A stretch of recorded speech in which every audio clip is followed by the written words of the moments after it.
Exodus chapter 2. Now a man of the house of Levi went and married a daughter of Levi, and the woman conceived and bore a son. And when she saw him, that he was a beautiful child, she hid him 3 months. When she could no longer hide him, she took for him a container made of bulrushes, and daubed it with tar and with pitch. She then put the child in it, and set it in the reeds by the river's bank. Then his sister stood afar off, so that she might know what would happen to him. The daughter of Pharaoh came down to wash herself at the river, while her maidens walked along by the riverside. And when she saw the container among the reeds, she sent her maid, and she retrieved it. When she opened it, she saw the child. He was crying. She had compassion on him and said, "This is one of the Hebrews' children." Then his sister said to Pharaoh's daughter, "Shall I go and call for you a nursing woman of the Hebrew women, so that she may nurse the child for you?"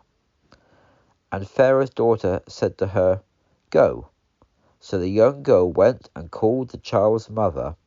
Pharaoh's daughter said to her, "Take this child away and nurse him for me, and I will give you your wages."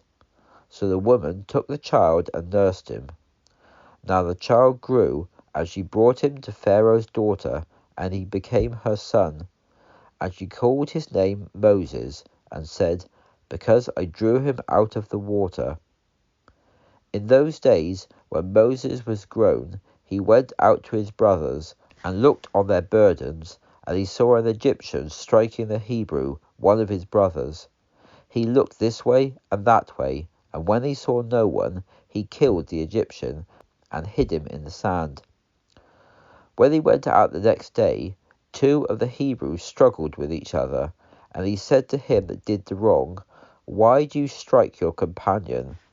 He said, "Who made you a prince and a judge over us? Do you intend to kill me as you killed the Egyptian?" Moses feared and said, "Surely this thing is known."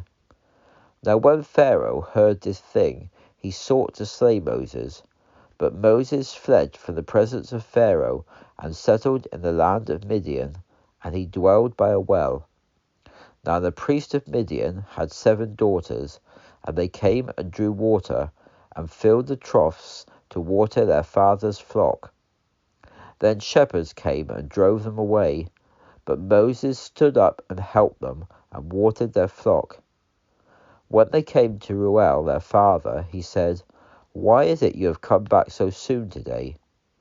And they said, "An Egyptian delivered us out of the hand of the shepherds, and also drew water for us and watered the flock."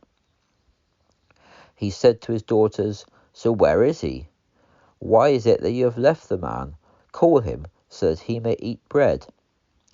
Moses was content to dwell with the man, and he gave Zipporah, his daughter, to Moses. Then she gave birth to a son, and he called his name Gershom, for he said, "I have been a sojourner in a foreign land."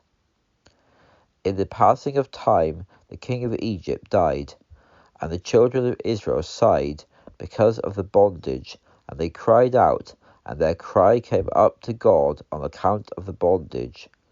God heard their groaning, and God remembered his covenant with Abraham, Isaac, and Jacob. God looked on the children of Israel, and God had concern for them.